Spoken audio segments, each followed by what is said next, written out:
Mənim üçün göndərdiyim məqalə haqqında qısaca məlumat verməyini istəyirəm. Əvvəlcə mənə bir stəkan su ver, daha sonra danışaq. Necə yəni? Beyni qurumasın deyə hər 50 sualdan bir su içən ChatGPT kütləvi ölümə aparır.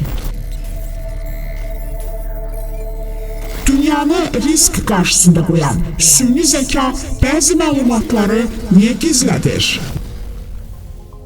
Həyatımızı asanlaşdıracaq süni intellekt, xidmət haqqı kimi bizdən ən dəyərli və yaşamaq üçün ən vacib olanımızı tələb eləyir. Belə ki, zəka toplusu hər 50 sualdan bir isinən beynini soyutmaq üçün yarım litr su istəyir. Alimlər bildirir ki, süni intellekt alətlərinin, məlumat mərkəzlərinin soyudulması üçün gələcəkdə bu rəqəmlər daha da artacaq. Bu da o deməkdir ki, yaxın illərdə süni intellekt insanları şirin su uğrunda mübarizə aparmağa məcbur eləyəcək. 2027-ci ilə qədər süni intellekt sistemlərinin 6,6 milyard kubmetr su sərf edəcəyi proqnozlaşdırılır. Bu da təxminən İngiltərənin illik su ehtiyacının yarısı deməkdir. Təkcə Google ötən il 22,7 milyard litr su xərcləyib.